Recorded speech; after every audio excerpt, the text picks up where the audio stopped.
We had gone to Bremerton to have lunch with Captain Slater and his wife.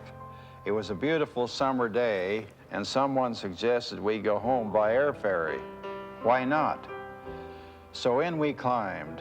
It seemed as though we ran for a mile before we finally were in the air. I was thrilled by it. How beautiful Bainbridge Island looked. This was a new world.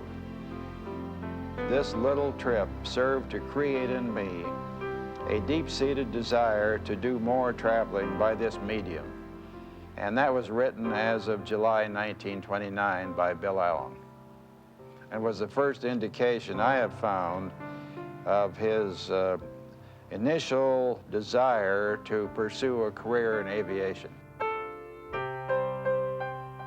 William M. Allen's career moved from the practice of law to the presidency of the Boeing Company, a position he held from 1945 to 1968. In that time, he affected the course of the 20th century, the destiny of the Boeing Company, and the lives of all who knew him.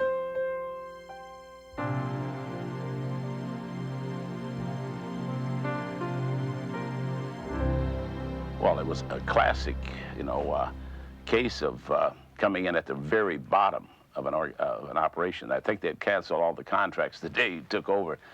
When people used to say to Bill, and it's a famous story, Bill, you don't know what it's like, to be in the jungle coming up through the organization. When you came in, you started at the top as president. And that incensed him a little bit, and he said, he stuck his arm up in the air and he said, Wilson, by God, when I started, it was all bottom. And he was right.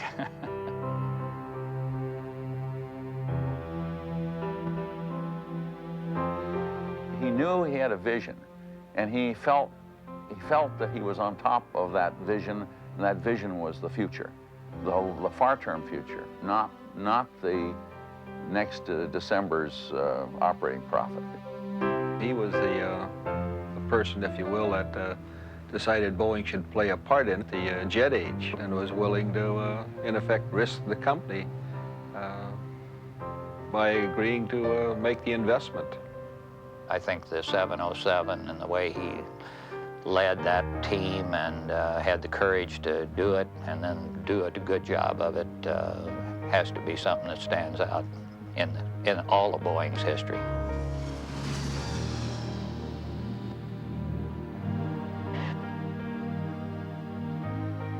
His job and his recreation was the Boeing Company. He was a workhorse. He had a small briefcase, and then he had a big one.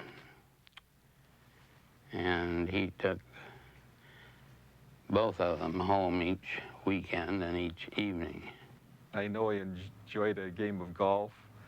He liked to relax, but his motivation was looking to the future of Boeing and its people.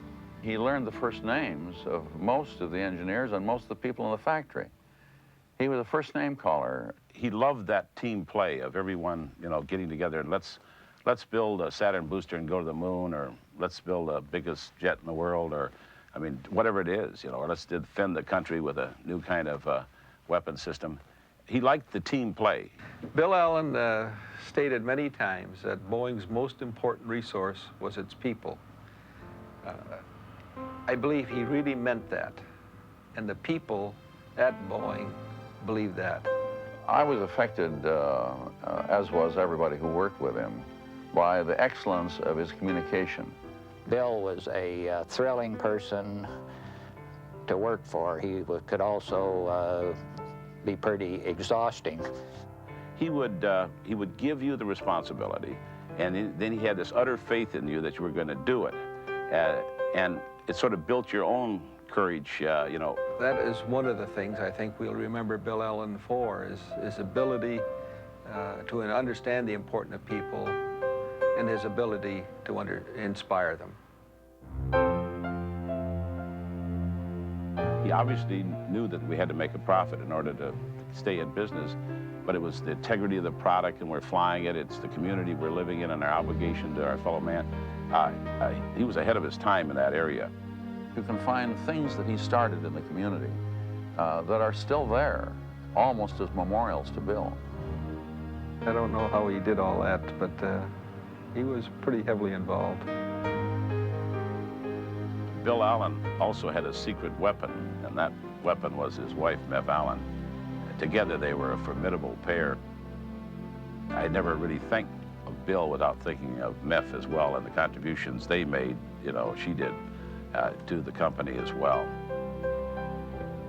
Bill had a wonderful sense of humor. He had an almost boyish enthusiasm for a good practical joke, whether it was one that he perpetrated himself or whether it was one brought about by someone else. Some of which he aimed at me, so I feel very strongly that that was one of his enjoyments in life.